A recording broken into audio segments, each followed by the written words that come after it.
Hello, good evening, and many thanks for joining. I thank you for spending some time to join us on the GH Additional Academic Seminar Series. There will be a number of issues that we'll be discussing during these sessions. So many thanks for all those who have joined, and I would encourage you to join us next week and the subsequent time that we will be having our sessions. This evening's discussion is what I've termed 7 keys to excel in your academics. 7 keys that you need to excel in your academics. My name is Kwame Adomako Kwabia, and I'll be taking you through this session. Now, as a way of introduction, I have had a personal experience of starting very good, then gradually declining, going down academically. Now, I realized that there were some things that I was doing that I had stopped.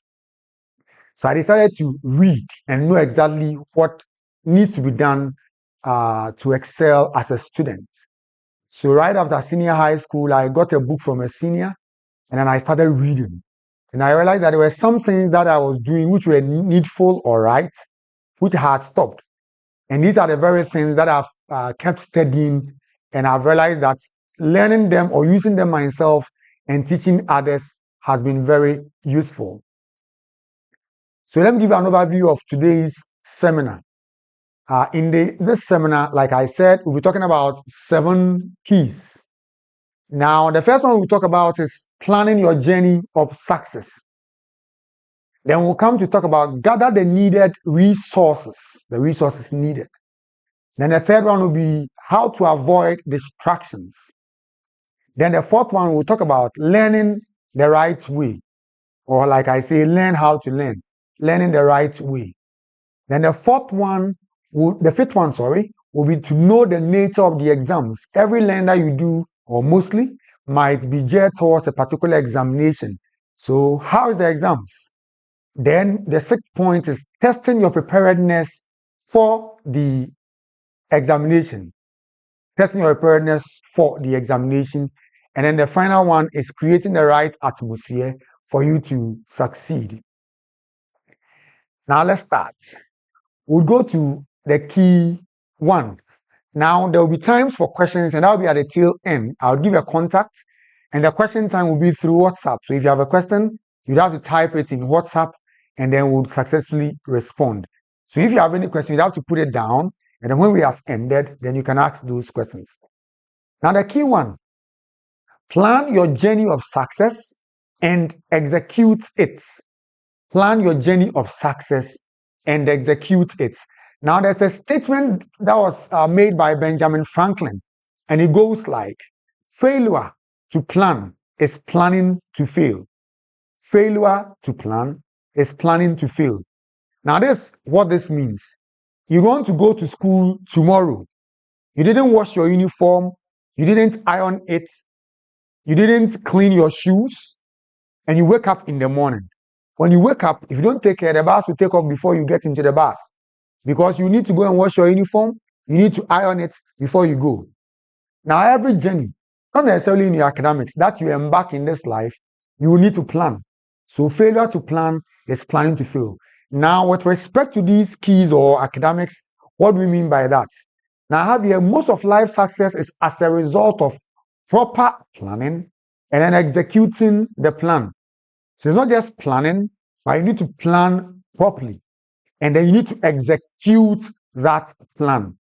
So we ask ourselves, what do you have to put in place in this planning? My first point here, plan your study times. Plan your study times. Typically, I'm nocturnal. So I would sleep at 9 p.m. Latest by 12 when I'm up. And it's not something I'm compelling myself, it's natural. So most of my learning, I'll do it at dawn. I'll wake up by 1, by 4, 5, I'm asleep. I'll take a nap for an hour, and I'm okay.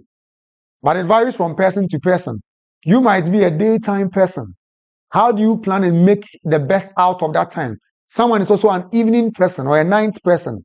So you should be able to know your personality and then your most convenient learning time. Sometimes too, the nature of your activities will determine which time will be your most convenient learning time. Because you may be a ninth person, but in school you are not allowed to learn at ninth. You will need to adjust to learn. So the first plan is to plan the times for study. Then my next point here is for you to draw a weekly timetable. Now, knowing your specific times for learning is the first thing. Then now you need to draw a timetable with specific subjects fixed at specific times. And I usually suggest that you should be doing about 2 subjects in a day. So, for example, if you are a BEC candidate or you are an SHS candidate, you are doing between 8 and 10 subjects. If you are doing 2 subjects a day, means that for 5 days, you will be able to complete 5 subjects in your studies. So you need to have fixed times weekly and then have specific subjects at those times.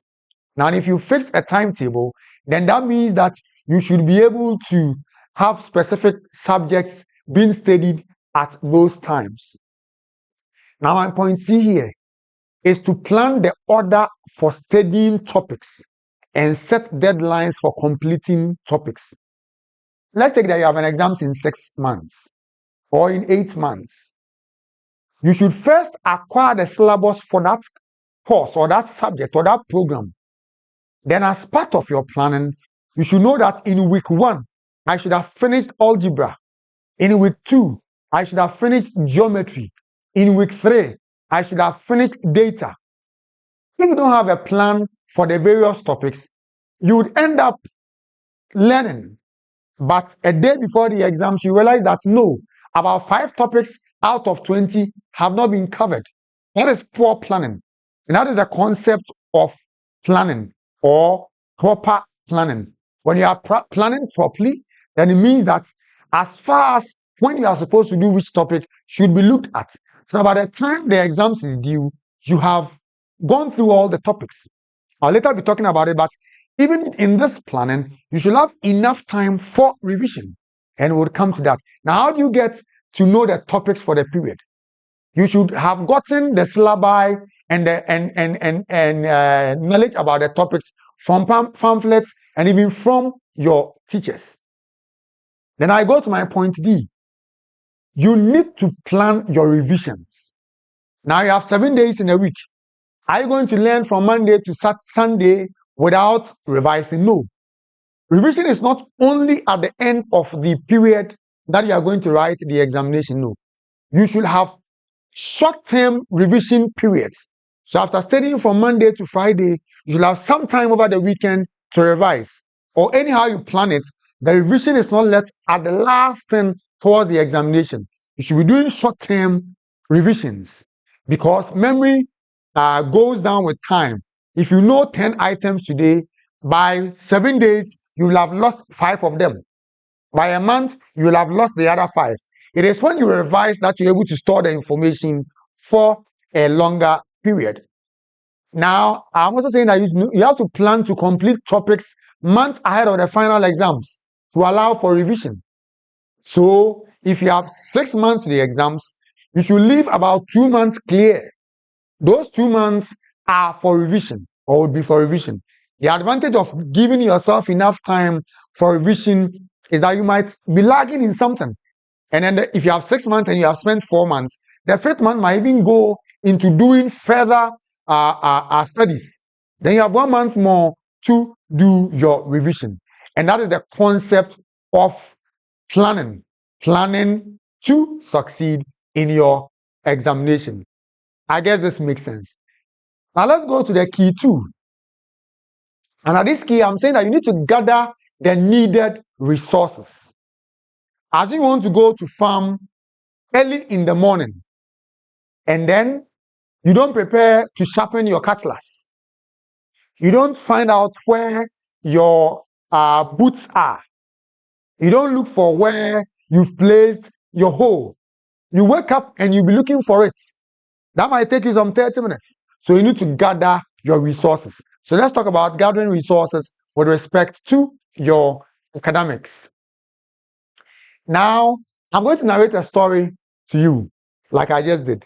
So a man wakes up, wants to go to Accra to buy some items. He's forgotten that he needs to withdraw money from his mobile money account for the purchase. He forgets that he will need even to prepare his clothing for the journey. That person will certainly have issues. You get to the point of buying the items, then you realize you don't have any physical cash on you. Meanwhile, it is an early morning activity that you want to undertake.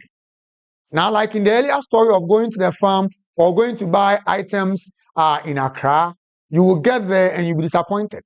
Because if there is a competition to buy the items, you will certainly get there and someone with the money will have bought it. And that is the concept of gathering the needed resources. You need material resources. You need human resources. What do I call human resource? You might be lagging or struggling in a particular subject. Do you need someone to help you? Do you need a mate to help you? Do you need an extra tuition to help you? You will need a particular book for your preparation. Do you have that book? Do you have that pamphlet? And these are the things that you need to look at. So my point A is get the right books, pamphlets, and notes. For many of us, we do borrow books from people to study. That is fine. But are you sure towards the same examination, your friend's book will be available for you? I doubt it will be so. So if there are any books, there are any pamphlets, or there are any notes, in my point A over here under key 2, I'm saying get the right books, pamphlets, and notes. My point B, you also need to get access to solve past questions. Now, the concept of getting past questions is not necessarily having in mind that they are the same thing that are going to come. No, that's not what I'm advocating for. But the past questions gives you an idea of the nature of examination questions that will be set. And these are very good guidelines. Whether you are in basic school, you are in junior high school, you are in senior high school, or even the university. Past questions are a good guideline for you to prepare for the examinations. Then my point C, I'm saying get scrapbooks or formica boards for jotting points, trying examples, and drawing. Now, while studying, you need some sheet to write, to try out what you have understood. Your ability to write the information helps you get your memory connected. Because if you don't write anything, you would go through the materials and you will not remember anything. Now, there's this formica board that you're able to write on with a pencil and clean. If you have access to that, good. If you have jotting sheets, it's also a very good way to write. Sometimes you need to draw or sketch a table. All these, in my point C, are things that you will need to prepare yourself for the examination. Now let's talk about online platforms. Sometimes there are online resources that are useful. Like we run in GH Addition, we have mock examinations, we have online lessons, we have online materials that are useful to students, pre-recorded videos that are useful to students. Now, all these are things that are helpful. There are other online platforms that can help you prepare for your examination. So you can look out for other similar things that will be relevant in your scope. We have materials for primary, we have materials for junior high school, we have materials for senior high school, and the rest. Now, I talk about the human resource. Your teachers are relevant human resources. Your friends are relevant human resources. Sometimes you have a friend who is very good in a particular subject. That would be a very good human resource for that subject. Sometimes your parents would be academic and they can be very useful to you. Sometimes you will need extra class teachers to support you in this journey. And these are very useful human resources that you need. Now, like I say always, if a friend is useful, don't wait till the last minute in the exams hall where you are going to seek help, what you call APO. You need to seek early help, not APO, early help. When you don't understand anything, you ask your friends to teach you, you try to understand before the day of the examination. And that's our second key. Now let's go on. So at this point here, get a particular study location and table if possible. This is very key. Let me highlight on this. Now, under the last point under key 2, you need a particular study location. Now, the mind is like this. Sometimes in the classroom, when someone comes to sit at your place and you move to another place, you feel very uncomfortable. It looks very unusual because that's not a regular sitting place. And it makes it feel like where you've gone to sit, you will not be able to learn. And that is what the F point and the key 2 states. Now, let me go to my next key now. You need to know and avoid all distractions. There are things that distract all of us, and you need to know these and avoid them. Now, let me go through the points that I have here. So, I'm saying that distractions include anything that prevents you from studying effectively. Anything. Humans, activities, items. So, it can be family, it can be friends, it can be your phones, it can be activities. These are things that can distract you. And if you are not conscious, they will be time wasters and waste your time. So I write here, things done in house are never done right. You are studying and you have a distraction. It will not help you make progress with your studies. So let's talk about our point A, family. Now, family is a major challenge in studying, especially when you are a day student. Assisting the house with household chores is very important. However, students and parents need to get this organized. Your ward should have time for study and times for supporting activities or chores at home. It shouldn't be that a child is studying and a parent is calling the child to go and buy A, B, C, D. The time should be set. So when the child sits down to study, he knows that this time I'll not be distracted by my dad or by my mom or by my big brother. So I would plead with parents to be able to help their wards plan these so that students will not be distracted when they are studying. I'm also not advocating that when you are studying and when you are asked to do A, B, or C, you shouldn't help. But parents and students need to plan this so that it helps in their activities. Now, I also talk about noise at home. If you are home and you are studying, the TV is there, the radio is there, other children are there. Sometimes the only solution is to get an earplug, then you push it in. At least that will minimize the noise. Sometimes you just pick an unconnected earpiece and stick it into your ears. It will reduce the noise and you should be able to study with less noise. So family can be a distraction. Now let's go to friends. Friends can be very useful in many ways, but can be a distraction. Choose your friends rightly.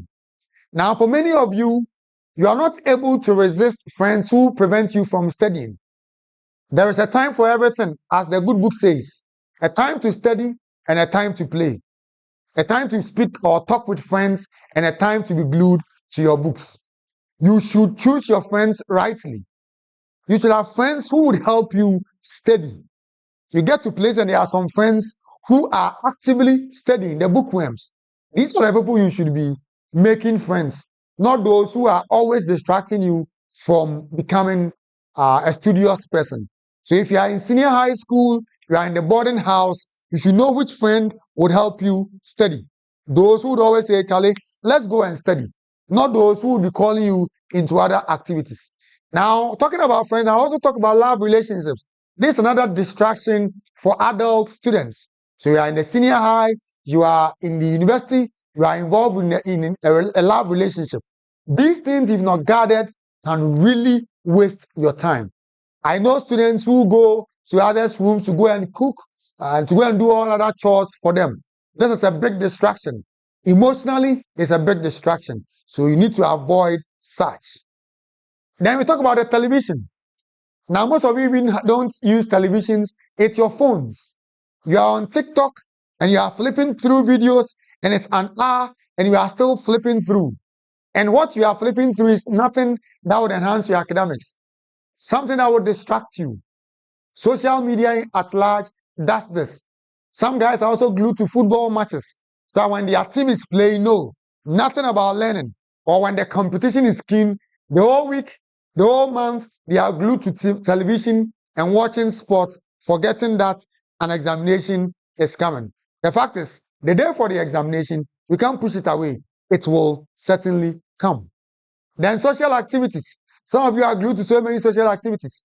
Some are so much glued to church that when it's even close to examination, they don't know when to pause and to make time for their learning. Some are glued to visiting friends and they are not able to manage their time well. And all these things are distractions. So you need to be aware of social activities that are also distractions to your work.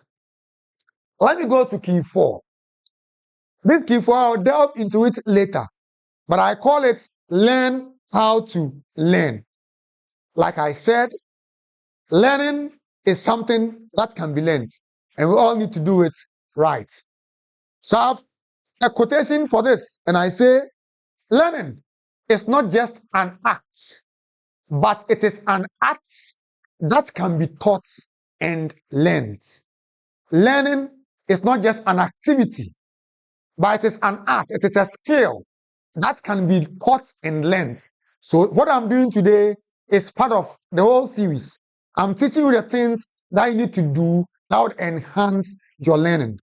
So it is an act. The things you do, it's an art. There's a skill you build around learning, and that is what needs to be taught and needs to be learned. And this is one of the things that I'm doing today. I'm teaching you how to learn the right way. Now, students need to learn how to learn the right way. Very, very important for me. You need to learn the right way, because learning is a skill that can be learned. Now, everything can be learned. Everything can be learned. And learning is one of those things that can be learned. So my point A here is, no student is daft, but many are unskilled learners. So I don't think anybody is daft. No, nobody is daft. Nobody is dull. But they've not learned the skills in learning. Now, once you get to know the skills in learning, and not just learning them, you begin to act or practice them, you will see that with time, your academic excellence begins changing. And for me, that is what gives me much inspiration in doing this. Because I've encountered so many students whom I have taught the things they need to do to learn, and after a short period, they begin excelling. So learning can be learned. Now get a learning strategy that works for you. So there are various strategies, and there's a learning strategy that would work for you as an individual. And we'll be delving into this one in the next seminar, how to study. Now we'll delve deeper. Today, we are laying the foundation, or in this seminar, we are laying the foundation for learning. And the subsequent one will delve deeper into studying itself. So learn how to learn the right way. Hope you are enjoying the time. All right. So we're going to the key 5. Key 5. And here I say, be abreast with the nature and style of the exams. If you wrote BC, don't think that WASI or GCO level or A level is the same. University examination isn't the same. IELTS, TOEFL isn't the same. SAT, GMAT, GRE, they are all different.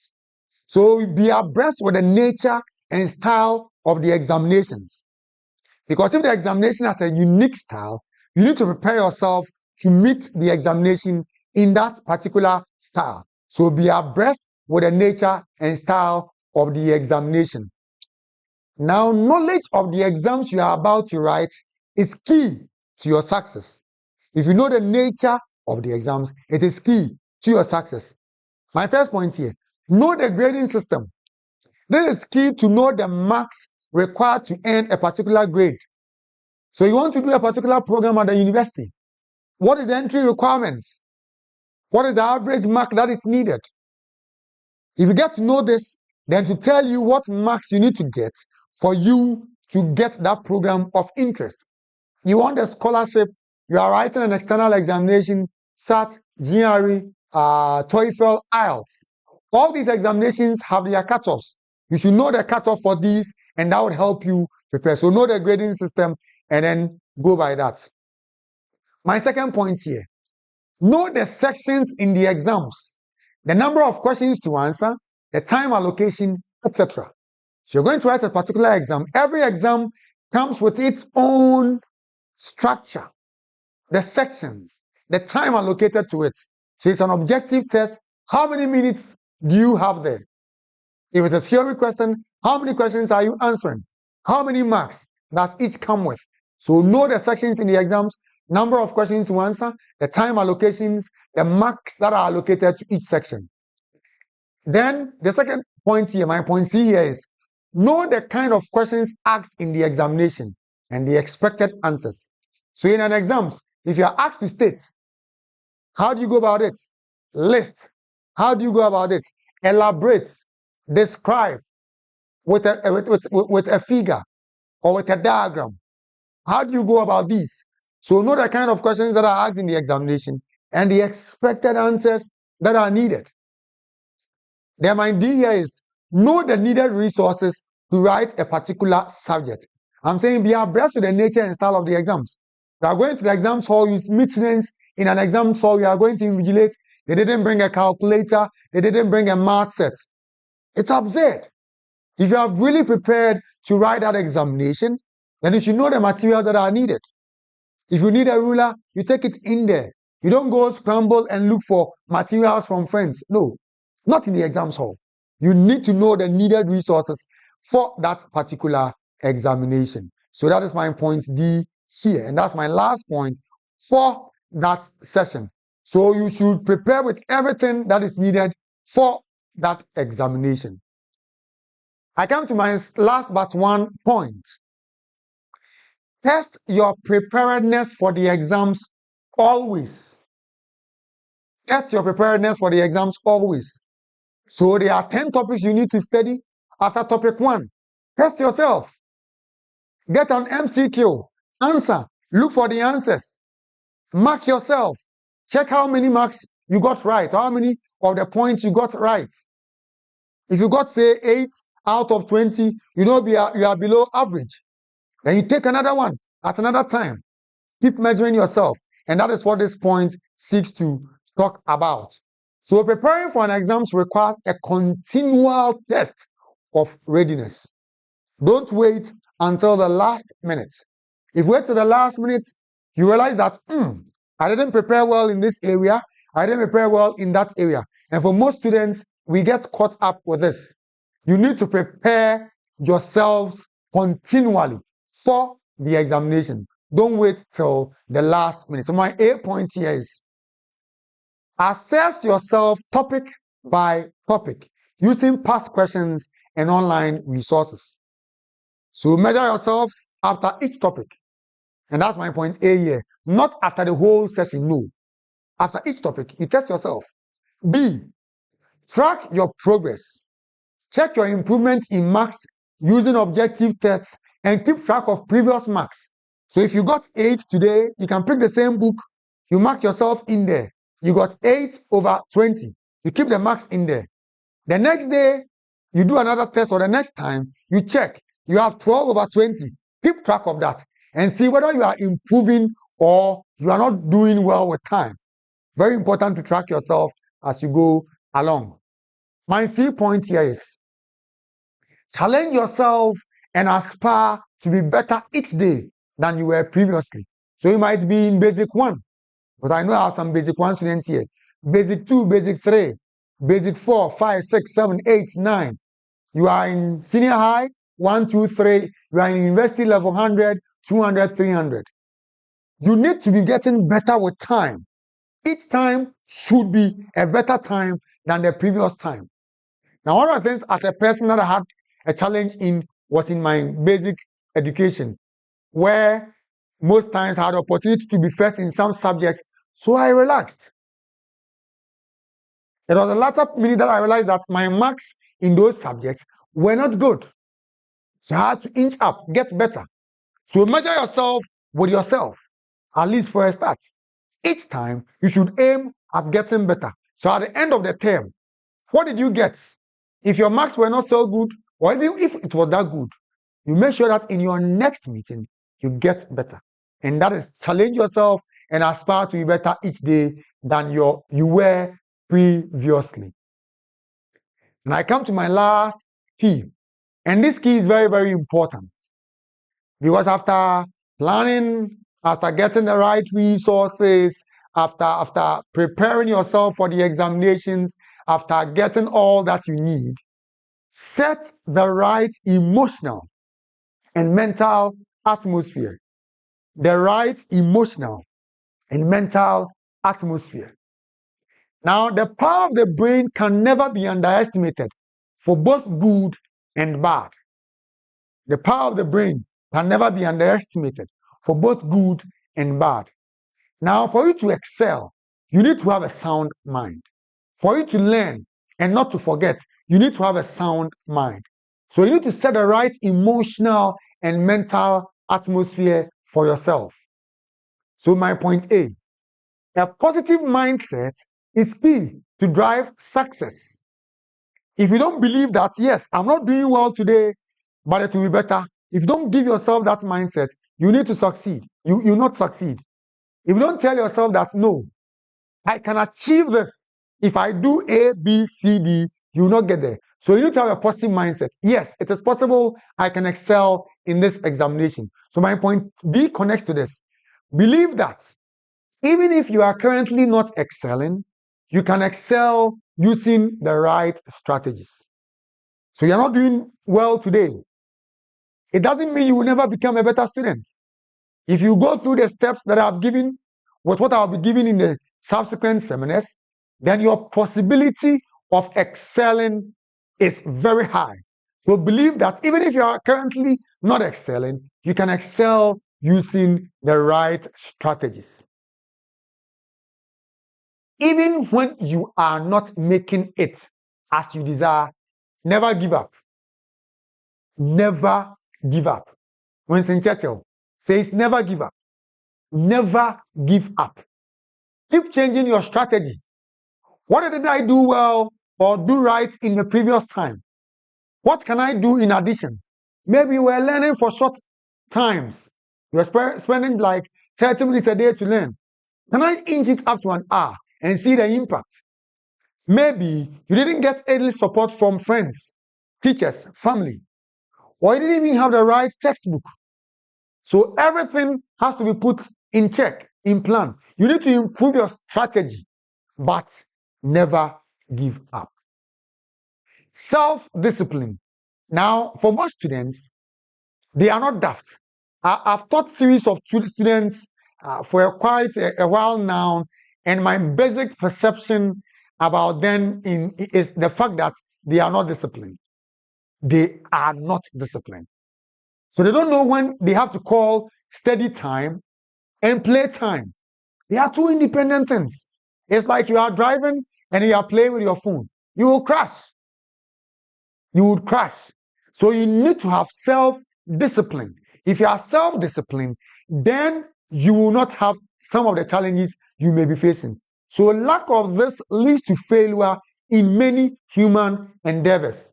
So in general life, if you are not disciplined, discipline in spending money, discipline in how you relate to people, you would always have issues. Self-discipline is something that everyone needs to master.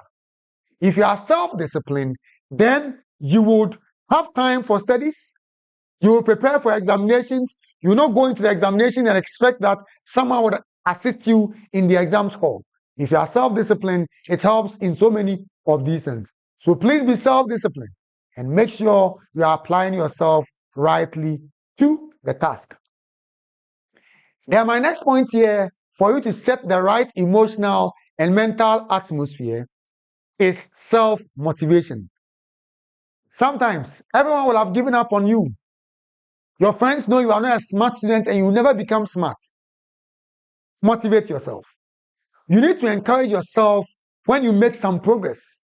When you improve in a class test, get yourself a small gift. Sometimes it's not about becoming the best in the class, but becoming better. So you scored 50% in the previous exams.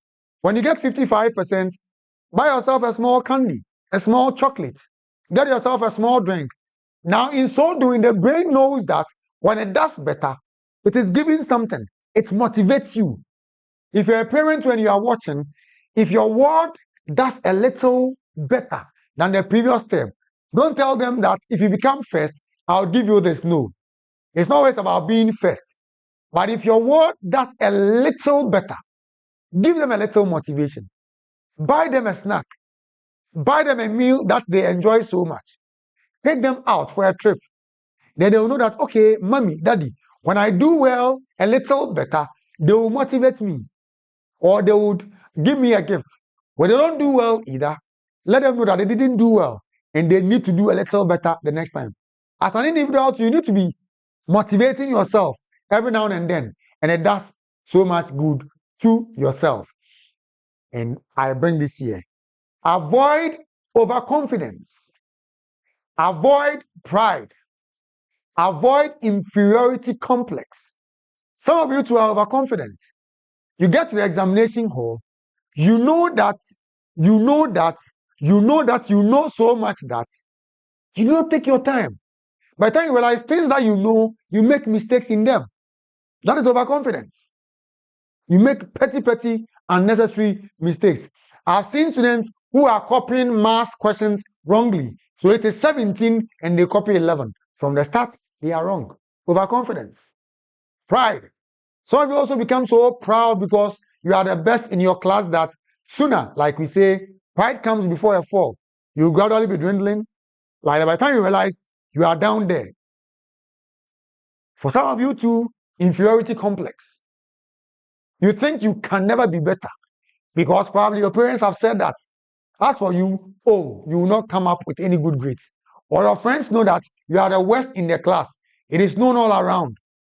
Inferiority complex. You need to break that yourself. Nobody will help you out. You need to tell yourself that, yes, this is me today. But from hence, I'm going to be a better student. Then you start implementing these strategies consciously. Give yourself some more time for study. Plan your studies. Get a right place to sit. Avoid distractions. Motivate yourself. And all the things that we've been saying. If you put these things together, then certainly you are going to become a better student. So in conclusion, that's what I'm saying. Excelling academically is not for a few people. Anybody who sets his mind and his heart that he wants to excel, you will certainly excel. If you decide that this is what I want to go into, I want to learn from, say, 6 p.m. to 8 p.m. daily, no television, no social media, no TikToking, no WhatsApping. You get there. If you tell yourself that, yes, me, I go play with friends for 2 hours, I'm going to reduce it to 1 hour, then use the extra 1 hour to study, you'll get there. If you tell yourself that, yes, I am the best in my class, I get 75%, this semester or this term, I want to make 85%, you will get there. Or you tell yourself that me, maths, I'm not to be good in maths. Yes, I'm good in English, but I want to become better. In maths, you will become better. I remember way back, I was one of the best math students in my class, but my mark was running around 50, 60, 50, 60. Then towards my basic education, I told myself, no, this mark will not get me there. So I just decided to become better. And it was like magic. I was getting it, and at points I was hitting 80, 85, 90. In something I was getting like 50 and 60. So if you put yourself to it, you will certainly make it. All right, thank you very much. I've seen some more people have joined the session. We'll move to our question time. And like I said, the question time is via WhatsApp. So this is the WhatsApp 9 for the question time. So if you want to send a question, it's 0247 992150. WhatsApp message 0247 992150. Unfortunately, I will not be able to pick audio, so you need to type out your question. Kindly type out your question, and then I would gladly respond to the questions. And please don't forget to tell friends about what we are discussing. We'll also keep the link available so you can share it with other people who are also interested. Don't put your friends in the dark. Let them also get to listen to this. You don't know how it will become very useful to them too. or become useful to their children or even parents. So you can share the link with others. So question time.